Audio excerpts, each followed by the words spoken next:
Davos मध्ये गेल्यानंतर मागच्या वर्षी किती लाख रोजगार आले, त्याच्या म्हणजे 2025 मध्ये किती रोजगार आले, 2024 मध्ये किती रोजगार आले, त्यातल्या 80% कंपन्या ह्या नुसत्या भारतातल्याच नाहीयेत, तर फक्त महाराष्ट्रातल्या आहेत.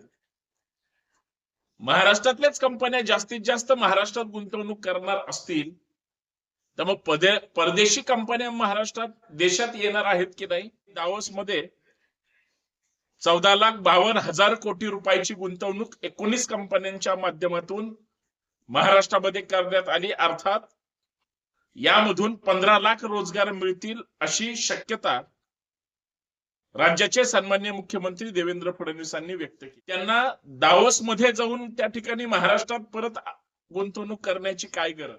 19 कंपन्यांनी गुंतवणूक केली, त्याच्यातल्या किती कंपन्या बाहेरच्या आहेत.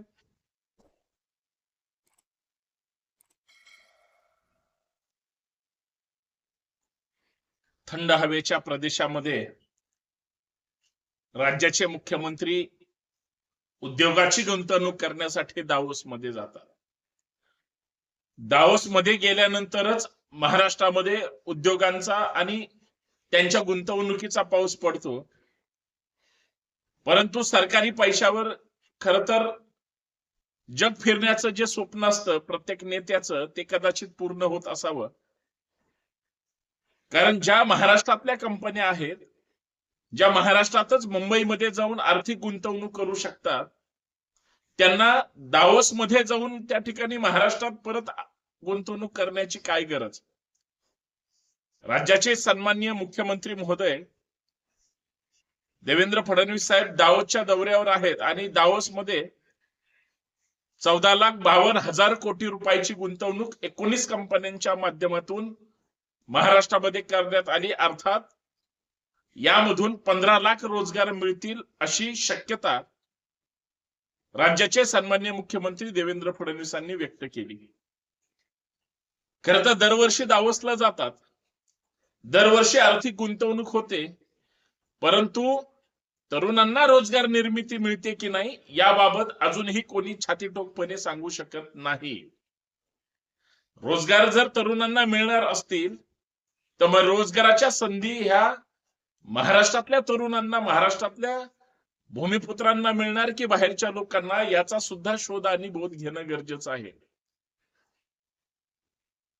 ज्या मोठ्या मोठ्या कंपन्या महाराष्ट्रामध्ये स्थापन झालेल्या आहेत किंवा उद्योग निर्मिती करत आहेत, त्यांच्यासोबत महाराष्ट्रात बसून टायअप करून तात्काळ त्याच्यावर खरं तर चर्चा झाली पाहिजे. त्याच्यासाठी दावोसला जायची गरज नाही. परंतु चला हरकत नाही, दावोसला जाऊन जर 14,52,000 त्या ठिकाणी रुपयांची गुंतवणूक जर महाराष्ट्रात होणार असेल तर मला असं वाटतं की ही गुंतवणूक महाराष्ट्रासाठी फार पुरेल अशी नाही, परंतु कमी सुद्धा नाही. परंतु 15 लाख रोजगार या 19 कंपन्यांच्या माध्यमातून मिळू शकतो का. आणि तेवढे जर रोजगार निर्माण होणार असतील तर मग याच्या अगोदर मागच्या वर्षी जे काही असेच 10-15 लाख लोकांना रोजगार मिळणार होते, ते 10-15 लाख रोजगार मिळालेले तरुण कुठे आहेत हा शोध आणि बोध खर तर सत्सक विवेक बुद्धीनं सरकारनं प्रत्यक्ष यादी जाहीर करून केला पाहिजे, इतकं साधं सरळ मत आहे. म्हणून या मुद्द्यावर मला चर्चा करायची. सर्वांना नमस्कार, जय शिवराय. मी संतोष शिंदे. संतोष शिंदे या ऑफिशियल आपल्या हक्काच्या युट्यूब चॅनलवर आपल्या सर्वांचं मनपूर्वक स्वागत करतो. मुख्यमंत्री महोदय दावोसला गेले. दावोस मध्ये उद्योगांचा फार मोठा मेळावा भरतो. साध्या भाषेत सांगायचं म्हणलं तर रोजगाराचं किंवा एक उद्योगांचे सगळ्या इंडस्ट्रीचं हब म्हणून तिथं पाहिलं जातं. आणि जगातील वेगवेगळ्या बाबतीमध्ये उद्योग व्यवसाय करणारे तिथं येऊन वेगवेगळ्या देशाशी करार करतात. महाराष्ट्रातल्या बऱ्याच कंपन्या आहेत त्या सुद्धा त्या ठिकाणी जातात. पण पाहायला असं मिळतं की महाराष्ट्रातलेच उद्योग परत महाराष्ट्र सरकारसोबतच दावोस मध्ये जाऊन त्या ठिकाणी करार करतात, एग्रीमेंट होतं आणि मग करोडोचे आकडे त्या ठिकाणी बाहेर पडतात. जसा आता मुख्यमंत्री देवेंद्र फडणवीस साहेब दावोसचा 19 कंपन्यांनी गुंतवणूक केली, त्याच्यातल्या किती कंपन्या बाहेरच्या आहेत याचा जर विचार केला तर त्याच्यातल्या 80% कंपन्या ह्या नुसत्या भारतातल्याच नाहीयेत, तर फक्त महाराष्ट्रातल्या आहेत. महाराष्ट्रातल्याच कंपन्या जास्तीत जास्त महाराष्ट्रात गुंतवणूक करणार असतील तर मग परदेशी कंपन्या महाराष्ट्रात देशात येणार आहेत की नाही याचा सुद्धा शोध घेतला पाहिजे, चर्चा केली पाहिजे. खरंच दावोस मध्ये आजपर्यंत प्रत्येक वेळी सरकारचे प्रतिनिधी, मुख्यमंत्री, उद्योग मंत्री जातात, उदय सामंत सुद्धा गेलेले आहेत. मग दावोस मध्ये गेल्यानंतर मागच्या वर्षी किती लाख रोजगार आले, त्याच्या म्हणजे 2025 मध्ये किती रोजगार आले, 2024 मध्ये किती रोजगार आले, 2023 मध्ये तर कोविडच्या संक्रमणानंतरचा काळ होता, किती रोजगार आले. महाराष्ट्रातलं एक चित्र आहे जे वास्तव आहे, तुम्ही विसरू शकणार नाही.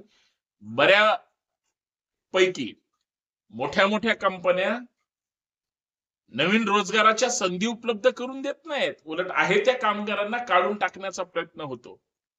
म्हणजे इतर कामगारांना काढून टाकायचं, इतर कामगारांना बेघर करायचं, म्हणजे त्यांना कामातून त्या ठिकाणी बेदखल करून टाकायचं आणि नुसत्या वल्गना करायच्या की 15 लाख लोकांना रोजगार मिळणार, 10 लाख लोकांना रोजगार मिळणार.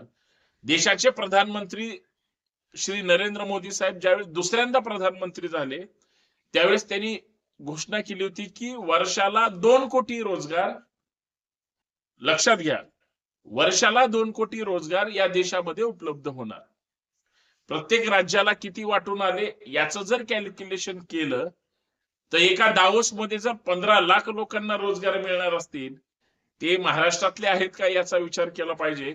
म्हणजे प्रत्येक घरात नोकरी देण्याचा जो प्रायव्हेट मध्ये देवेंद्र फडणवीसांचा संकल्प आहे, ही फक्त भपकेपणा आहे का, याच्यात खरं वस्तुस्थिती आहे का? आणि मागचे मिळालेले रोजगार, ते रोजगार घेणारे किंवा स्वतःचं जनजीवन जगणारे ही लोक कुठे आहेत? म्हणजे फक्त दावोस दौरा झाला एवढे एवढे आकडे सांगायचे, 14,052 कोटी म्हणजे 14,52,000 त्या ठिकाणी कोट्यावधी